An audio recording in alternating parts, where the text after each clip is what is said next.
Good morning, class. I am Prabhat Chauhan, the lecturer of Electrical Engineering Department in RBS Polytechnic College, Churiyakar. आज मैं आपके सामने एक lecture लेकर आया हूँ मिनरल इलेक्ट्रॉनिक्स का। बेसिकली प्रीवियस के लेक्चर्स में हम ट्रांजिस्टर को डिस्कस कर चुके थे, तो आज के इस लेक्चर में मैं फर्स्ट ईयर स्टूडेंट्स के लिए ट्रांजिस्टर को आगे कंटिन्यू करूँगा।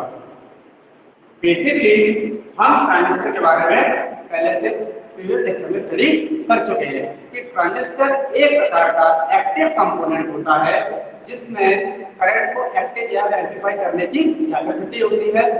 बेसिकली दो प्रकार के ट्रांजिस्टर होते हैं, बीजेटी और यूजेटी। मैं प्रीवियस लेक्चर में डिस्कस कर चुका हूँ। आज के इस लेक्चर में हम उसके नए कंटेंट को पढ़ेंगे। जैसा कि अब मैं अपने आप को डिस्कस करूंगा कि ट्रांजिस्टर के हम आपको बता चुके हैं कि तीन टर्मिनल होते हैं, अमीटर, बेस एंड कलेक्टर।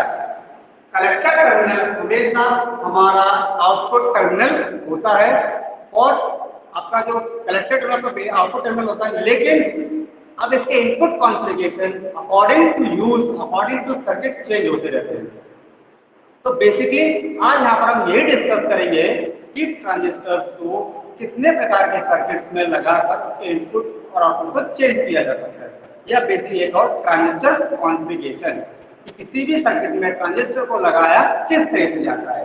तो हम इसको पढ़ेंगे नेक्स्ट, ट्रांजिस्टर कॉन्फ़िगरेशन।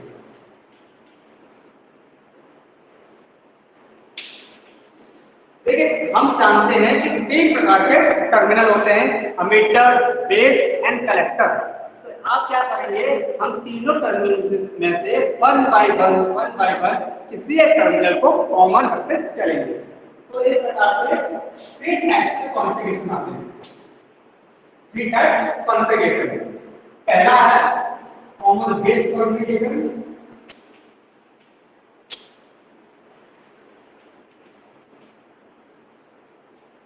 कॉन्फ़िगरेशन का मतलब समायोजन, सर्किट में लगाने का तरीका। दूसरा है common emitter configuration and third है कॉमन कलेक्टर।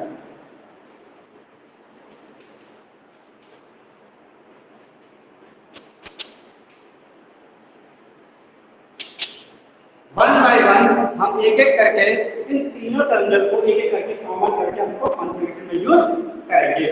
यहाँ पर कॉमन करने का मतलब क्या है कि एक टर्मिनल इनपुट साइड और आउटपुट साइड दोनों सप्लाई से कनेक्टेड होगा, अर्थात कॉमन होगा। तो आइए हम समझते हैं सबसे पहला common base configuration.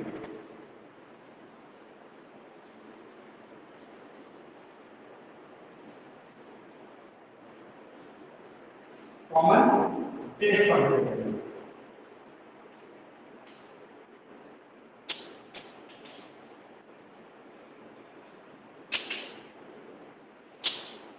Common base configuration, जैसा कि इस नाम से पता लगा है कि बेस टर्मिनल को कॉमन रखा जाएगा।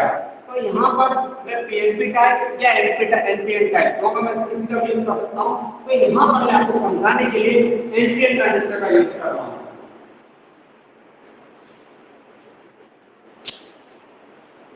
एनपीएन ये टर्मिनल होगा, ये मेरा अमीटर टर्मिनल, ये मेरा कलेक्टर टर्मिनल,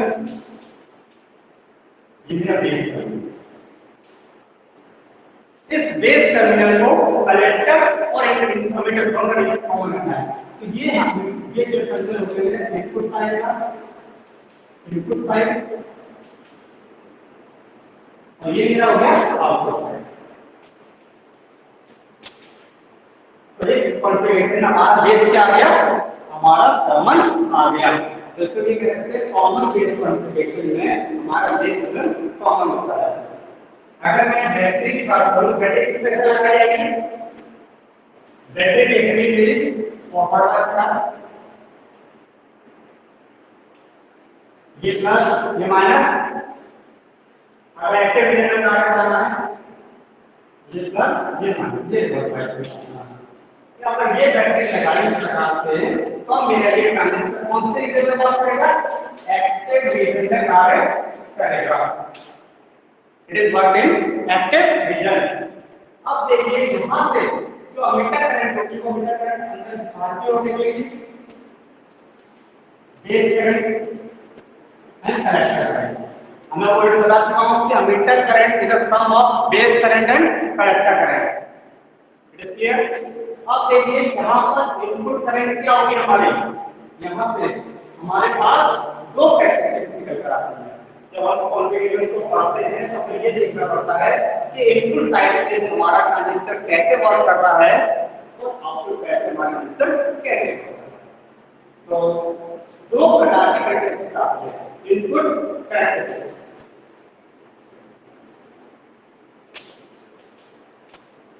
ये डायग्राम है, इसका अगर मैं सिंबॉलिक डायग्राम बनाऊं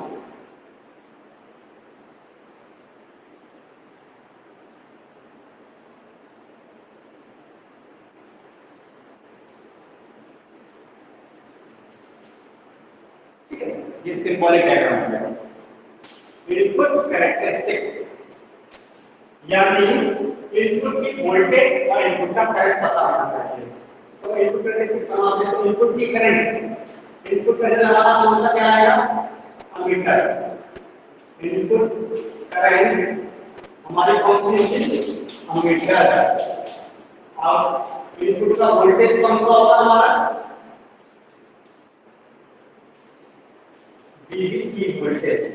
ये वाला जो वोल्टेज होगा वो हमारा इनपुट वोल्टेज होगा। तो ये हो गया वीबी की। अब वोल्टेज और करंट का रेशियो निकालना तो मेरे क्या निकल आएगा, इनपुट रेजिस्टेंस।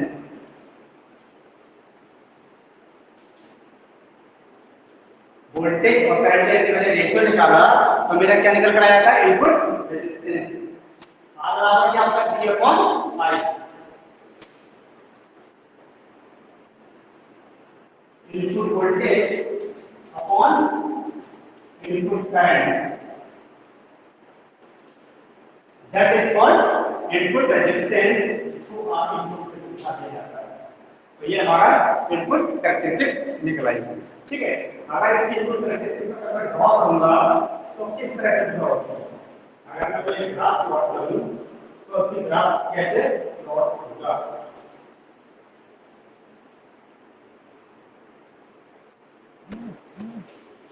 इनपुट का वोल्टेज VCC और इनपुट की करंट I VAB है।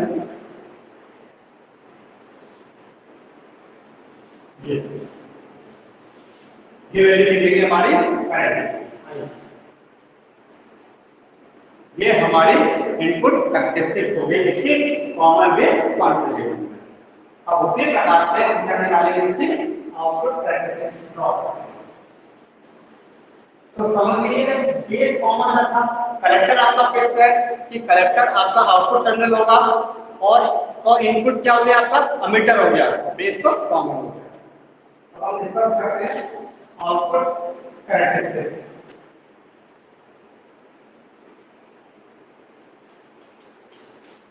आउटपुट कैरेक्टरिस्टिक्स मैंने आपको बताया था, आउटपुट टर्मिनल कौन सा हमारा फिक्स है, कलेक्टर टर्मिनल, दैट्स इट। इसका मतलब करंट क्या हो जाएगी हमारी, IC। आउटपुट करंट IC और हमारा आउटपुट वोल्टेज क्या होगा, VCB होगा। आउटपुट वोल्टेज VCB, क्योंकि हमारा आउटपुट वोल्टेज VCB है। अब यदि इसके आउटपुट रेजिस्टेंस निकालना तो हो जाएगा output voltage upon output current. ये मैंने इनपुट कैरेक्टरिस्टिक की ड्रॉ की थी, उसी में आते हुए क्या करूंगा, आउटपुट की ड्रॉ करूंगा। यहां करंट चेंज आएंगे VCB और IC मिलीएम्पियर वोल्ट, यहां ऐसा होगा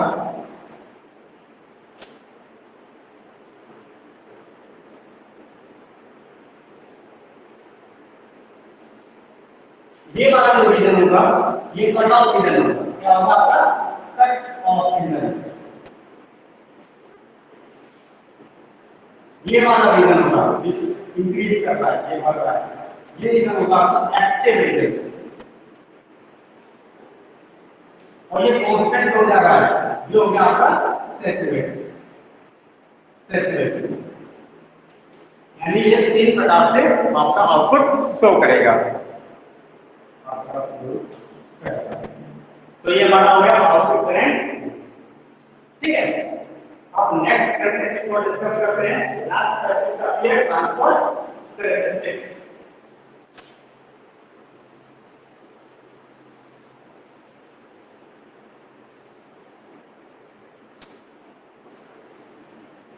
ट्रांसफर कैरेक्टरिस्टिक यानी output current upon input current, इससे एक प्रकार के करंट गेन भी बोल देते हैं। तो आउटपुट करंट कौन सी आईसी, इनपुट करंट क्या होता है आईई, इसको क्या हो जाता है अल्फा हो जाता है, इसको क्या बोलते हैं अल्फा। इसे एम्प्लीफिकेशन फैक्टर भी कहा जाता है, एम्प्लीफिकेशन फैक्टर। ये कांस्टेंट वैल्यू तो b बोली जाएगी, और यदि वेरिएबल वैल्यू है तो i बराबर डेल्टा IC होगा डेल्टा IE होगा। तो ये हमारा कॉमन बेस कॉन्फ़िगरेशन हो गया। सेम ऐसे हम कॉमन कम्यूटेटर डिस्कस करते हैं।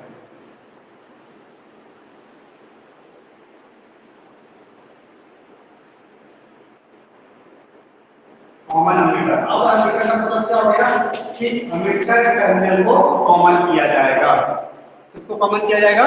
एमीटर टर्मिनल को। तो देखिए इसका कंस्ट्रक्शन डायग्राम माना ये P N P N है,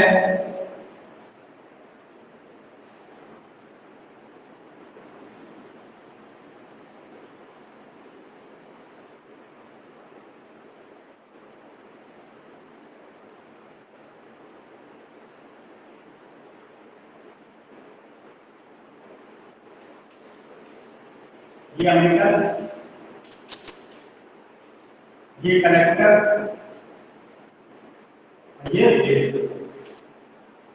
तो इसमें ये हो गया आपका इनपुट कॉन्फ़िगरेशन, ये हो गया आपका आउटपुट कॉन्फ़िगरेशन। यानी जब एमीटर टर्मिनल को बेस और कलेक्टर के बीच में कॉमन रखा जाता है उस कॉन्फ़िगरेशन को कॉमन एमीटर कॉन्फ़िगरेशन कहते हैं, ठीक है। इसके भी इनपुट करंट कौन सी होगी? इनपुट करंट IB होगी, इनपुट करंट IB होगी, इनपुट वोल्टेज VB होगा, इनपुट वोल्टेज V होगा, ठीक है। उसी प्रकार से इसके में इनपुट करके इसकी बात करूंगा तो IB और VB की बात करूंगा, सेम ग्राफ बनेगा, बस पैरामीटर चेंज हो गया, ठीक है। तो ये हमारा इनपुट कैरेक्टरिस्टिक हुआ। उसी प्रकार से जब मैं आउटपुट कैरेक्टरिस्टिक की बात करूंगा तो आउटपुट वोल्टेज क्या होगा मेरा IC, और आउटपुट वोल्टेज क्या हो जाएगा VCE हो जाएगा। तो यहां पर क्या बनाएंगे VCE और IC, सेम ग्राफ बनेगा। ये आपका कटऑफ, ये वाला रीजन आपका एक्टिव रीजन, ये सेट।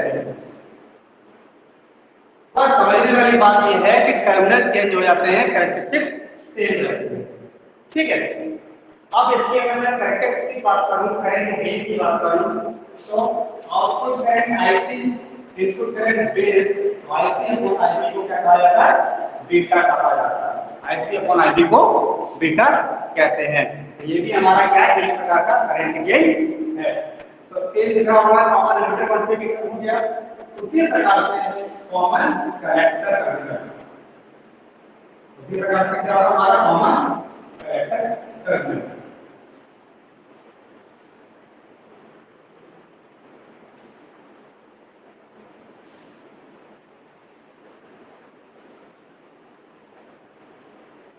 इसमें क्या होगा? कलेक्टर टर्मिनल को बेस और एमीटर के बीच में कॉमन रखा जाएगा और वहां से आउटपुट निकाला जाएगा। तो यहां से जो इनपुट करंट आएगी वो हमारे एमीटर बेस करंट होगी और जो आउटपुट करंट होगी वो आईसी।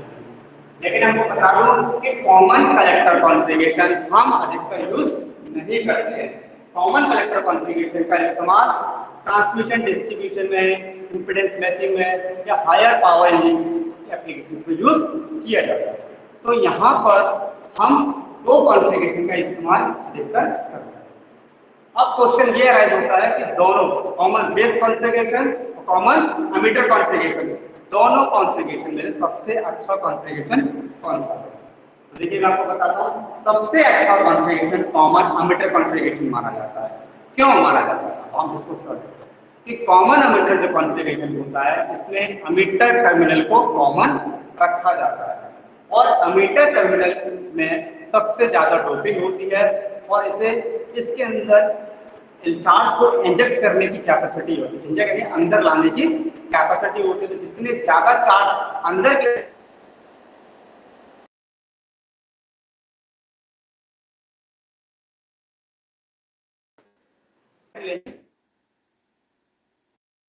से अधिक, इसीलिए configuration common emitter configuration transistor का यूज सबसे अधिक करते हैं। तो यहाँ पर हमारा ये डिस्कस खत्म हो गया कि कॉमन एमिटर कॉन्फ़िगरेशन और कॉमन बेस कॉन्फ़िगरेशन। तो मैंने कहा कि कॉमन एमिटर कॉन्फ़िगरेशन का यूज हम as compare to common base से अधिक करते हैं। ठीक है, और मैं आपको बता दूंगा कि दो पैरामीटर निकल आते हैं, कॉमन बेस कॉन्फ़िगरेशन और कॉमन एमिटर कॉन्फ़िगरेशन। यहाँ अल्फा और बीटा गामा के वैल्यू ये आपका कॉन्फ़िगरेशन यहाँ पर।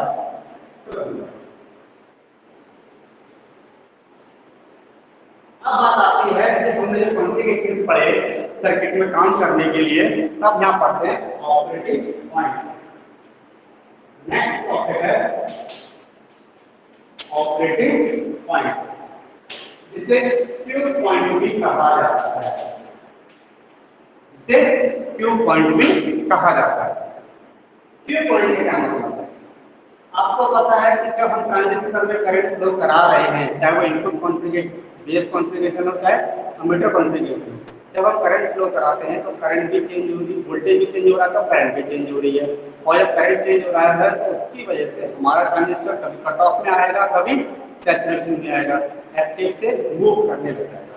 अगर वो कट ऑफ में आया तो करंट कम हो जाती है और सैचुरेट में आया तो करंट बढ़ जाती है। हमें क्या करना, हमारा मेन ऑब्जेक्टिव होता है कि हमें कैसे ना कैसे कर जो ट्रांजिस्टर है उसे एक्टिव रीजन में बढ़ाना है। ठीक है, यहाँ समझिए कि हम कोशिश ये करते हैं कि हमारा ट्रांजिस्टर अधिक से अधिक हमारा एक्टिव रीजन में डायरेक्ट करें। तो कई बार जब हम वोल्टेज देना शुरू करते हैं तो करंट भी बढ़ता है। इस वजह से हमारा ऑपरेटिंग पॉइंट, जिस पॉइंट पर हमारा ट्रांजिस्टर बहुत अच्छा कार्य करता है, उस पॉइंट को ऑपरेटिंग पॉइंट कहते हैं। क्यू पॉइंट, जैसे क्यू पॉइंट अगर मैं कॉमन बेस की बात करूं, कॉमन बेस कॉन्फ़िगरेशन के लिए बात करूं, तो आपको करंट आईसी और डीसी होगा। यानी जब आप आउटपुट पर आईसी का मान और डीसी का मान इतना फिक्स रखते हैं कि जिस पर इस पॉइंट पर आपका ट्रांजिस्टर एक्टिव रीजन में कार्य करेगा, जिससे ट्रांजिस्टर की इफिशियंसी सबसे अच्छी हो जाएगी। उस पॉइंट पर क्या करते हैं, डिवाइडर में आईसी और डीसी की वैल्यू फाइंड आउट करते हैं, उसी वैल्यू को क्यू पॉइंट कहा जाता है। आगे किसी सर्किट में यदि आपको ट्रांजिस्टर दे रखा हो, आपको एक वैल्यू दे दो, आपको मतलब find the Q point, that means कि हमें आईसी और डीसी की वैल्यू पता करनी है। अब ये क्यू पॉइंट भी हमारा क्या करता है, वेरी करता है। जैसे कॉमन बेस के लिए हो गया, कॉमन एमिटर कॉन्फ़िगरेशन के लिए हो गया आईसी और डीसी हो गया। ठीक है, अब समझने का बात यह है कि ये हमारा क्यू पॉइंट फिक्स नहीं रहेगा। आपको पता है जैसे जैसे आप वोल्टेज बढ़ाओगे, देखिएगा मैं वोल्टेज बढ़ा रहा था आउटपुट में, तो ये नीचे आ रहा है कि ऊपर जा रहा है। तो इस प्रकार हमारा एक्टिव जो ट्रांजिस्टर है वो एक्टिव रीजन से मूव करता है, यानी हमारे जो पैरामीटर हैं आईसी के और डीसी डीसी के, ये पैरामीटर भी मूव करते हैं। तो हम चाहते हैं कि हमारा ये क्यू पॉइंट स्टेबल हो जाए। मैं क्या चाहूंगा कि हमारा ये Q पॉइंट क्या हो जाए, स्टेबल हो जाए। इसीलिए इस प्रोसेस को स्टेबलाइजेशन कहते हैं।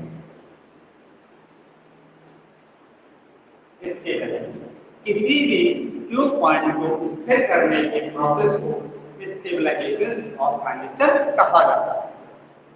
स्टेबलाइजेशन इसलिए करते हैं कि हमारा जो Q पॉइंट है फिक्स आए, जिससे हमारा एक्टिव रीजन प्राप्त हो और हमारा ट्रांजिस्टर अच्छा कार्य करे। ठीक है, अब डिफरेंट मेथड्स द्वारा हम इस सर्किट को स्टेबलाइज करेंगे। तो there are many stabilization circuit for a transistor। बहुत सारे मेथड हैं जिसके द्वारा हम Q पॉइंट को स्टेबलाइज कर सकते हैं। अधिकतर हमारे पास 4 मेथड, एक है हमारे पास फिक्स्ड बाइस सर्किट, फिक्स्ड बाइस सर्किट, इसमें क्या करेंगे। दूसरा है हमारे पास कनेक्टर टू बेस बाइस, कनेक्टर टू बेस बाइस सर्किट। तीसरा है इसको अमीटर टू बेस बाइस या सेल्फ अमीटर कहते हैं, अमीटर टू बेस या सेल्फ अमीटर, अमीटर बाइस सर्किट। चौथा है आपका वोल्टेज डिवाइडर या potential divider.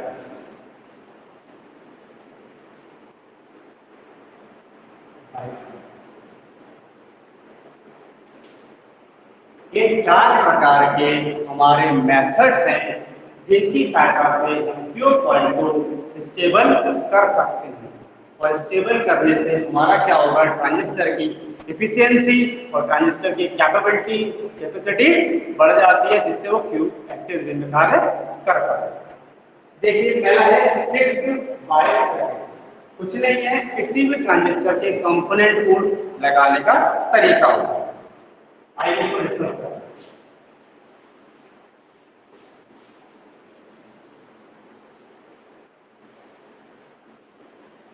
Fixed bias circuit, इसका डायग्राम देखिए।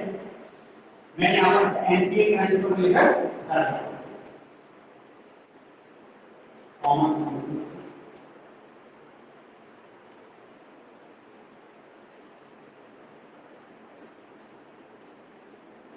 यहाँ पर हमने क्या किया, एनपीएन ट्रांजिस्टर यूज किया है और कॉमन बेस कॉन्फ़िगरेशन यूज किया है। ये बेस रेजिस्टेंस आरबी है, ये आरसी रेजिस्टेंस है, ये अमीटर टर्मिनल है। यहाँ से करंट आ रही है, आईपी करंट यहाँ जाएगी, आईपी करंट यहाँ जाएगी। अब क्या करेंगे, इसके फॉर्मूले ड्राइव करेंगे। हमें क्या करना है, क्यू पॉइंट निकालना है। क्यू पॉइंट का मतलब कॉमन बेस कॉन्फ़िगरेशन है, तो आईसी का मान, आईसी करंट और बीसीबी का मान। तो पहला क्या करेंगे, इनपुट साइड पर लूप आया केवीएल लगाओ उसमें, तो केवीएल है इनपुट साइड। तो देखिए IB sorry VCC minus IB RB, ये वाला वोल्टेज कितना वोल्टेज है, VBB minus VBB equal to 0। ये वाला वोल्टेज, ये वाला वोल्टेज माइनस ये वाला वोल्टेज। तो यहाँ से क्या मान निकलना है, आईसी बराबर आ जाएगा आपका BCC minus VBB upon RB. ये मेरे पास क्या आ गया, इनपुट करंट आ गई आईबी। ठीक है, अब आपके पास आईबी इनपुट करंट आ गई, तो हम जानते हैं आईसी निकालना है। तो आईसी बराबर क्या होता है, बीटा आईबी। तो ये जानते हैं बीटा बराबर क्या होता है, आईसी अपॉन आईबी। तो यहाँ से मैंने निकाला आईबी बराबर बीटा आईबी, तो beta multiply by this formula VCC minus VBB upon ये आ गया आईसी का। यानी पहले आपको आईवी करंट निकालना पड़ेगा। सवाल में बीटा की वैल्यू दे रखी होती है, आप यहाँ मल्टीप्लाई कर दोगे तो आपको आईसी का मान निकल आएगा। हमारा एक पैरामीटर आ गया आईसी। अब हम दूसरा पैरामीटर निकालेंगे बीसी।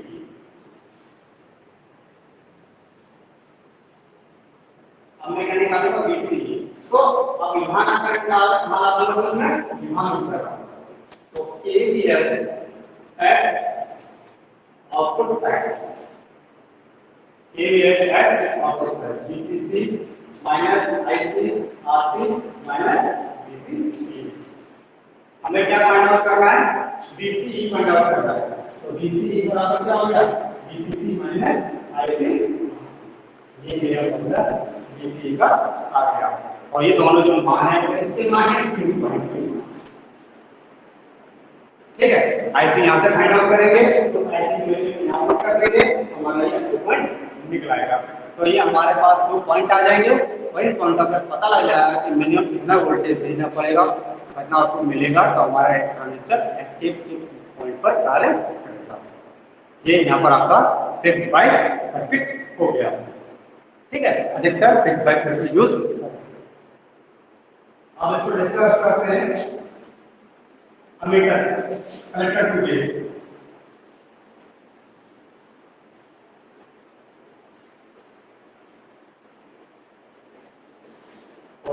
अब हम बात करते हैं नेक्स्ट पाइप सर्किट है collector to base pipe. Collector to base pipe इसका सर्किट डायग्राम है।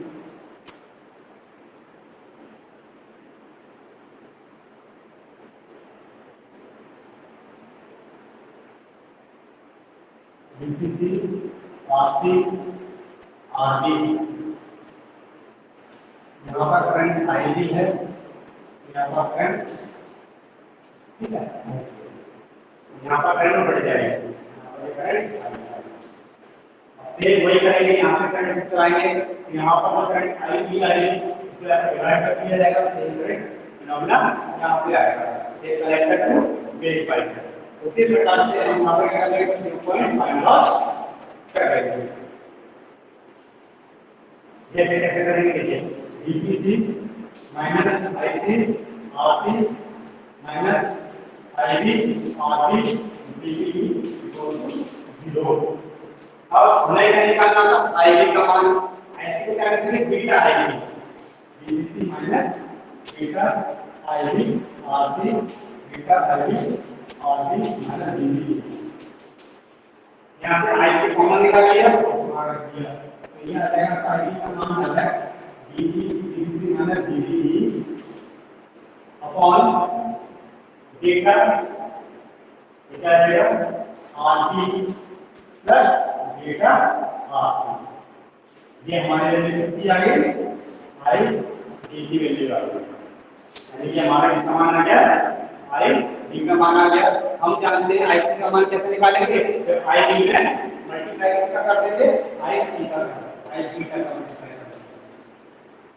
तो हमारा ये मान हो गया IB बराबर बीटा, IC बराबर क्या था? IB के मान में जब बीटा का मल्टीप्लाई कर देंगे तो हमारा IC का मान निकल आएगा। ये हमारा इनपुट साइड का होगा।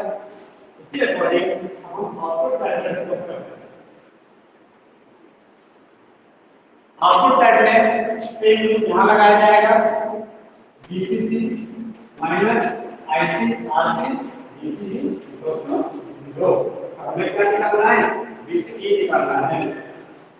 तो आपको पता है VCC minus IC RC।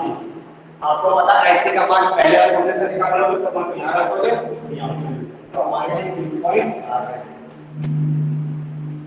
IC और। तो यहाँ पर इस लेक्चर में हमने 2 स्टेबल पाइप सर्किट को स्टडी किया, और नेक्स्ट लेक्चर में जो मैं आपके सामने जो भी नेक्स्ट लेक्चर लेके आऊंगा उसमें 2 स्टेबल सर्किट को और स्टडी करेंगे। उसके बाद ट्रांजिस्टर के कुछ बेसिक एप्लीकेशन का स्टडी करेंगे। आज के लिए बस इतना ही। Okay, have a nice day.